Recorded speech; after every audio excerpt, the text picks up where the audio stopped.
Hello, my name's Mira and I'm going to tell you a story about a dog who loves to dance.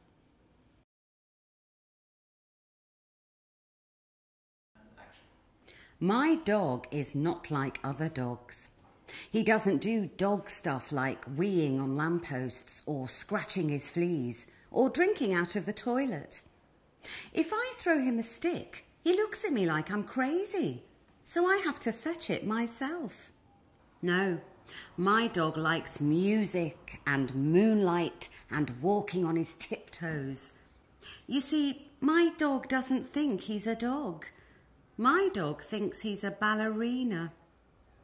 When I get ready for ballet class, he looks longingly at my tutu and ballet shoes, and I just know he is dreaming of his name in lights. Dad, I say, can Biff come too? He loves ballet. Not a chance, says Dad. Dogs don't do ballet. Then one Saturday on my way to class, I get a funny feeling. A funny feeling that I am being watched. A funny feeling that I am being followed. When Miss Polly is teaching us a new routine, I think I see something peeking in at the window. Something with a wet nose. Something with a tail. Right, girls, says Miss Polly. Who's going to demonstrate the first position? But before anyone can step forward, there is a loud bark from the back of the hall and something furry rushes to the front. What is this? Asks Miss Polly, peering over her glasses. This, I say, is my dog. Well, take it away at once, says Miss Polly, wrinkling up her nose. Dogs don't do ballet. My poor dog stops wagging his tail and his ears droop down at the ends. I take my dog home and give him a bowl of doggy doughnuts, but he won't touch them. He just stays in his kennel for days and days, and at night he howls at the moon. For my birthday, I get tickets for the Royal Ballet. Can Biff come too? I ask Dad. He loves ballet. My dog pricks up his ears and wags his tail.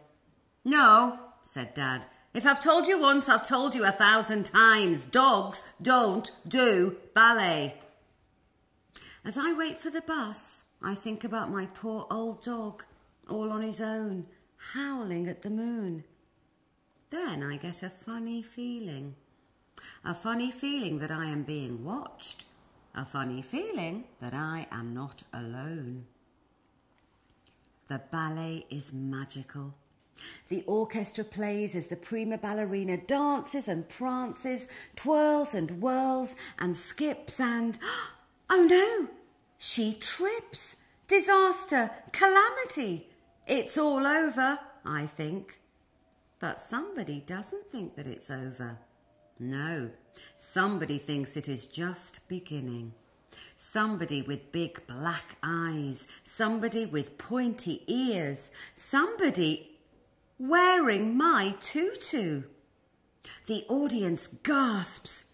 It's a dog, someone shouts. Dogs don't do ballet. My dog turns bright red and looks at his feet. That's what I've always said, Dad mutters. But then the orchestra starts to play, and my dog dances like no dog has ever danced before. Plié, jeté, arabesque, pirouette. He is as light as a sugar puff, as pretty as a fairy. The audience can't believe it. Hooray! I shout. That's my dog. When the music stops, my dog gives a hopeful curtsy and blinks nervously into the spotlight. The theatre is so very quiet that you could hear a bubble pop. Then the lady in the front row stands up. It's a dog, she shouts. Biff's ears start to droop again.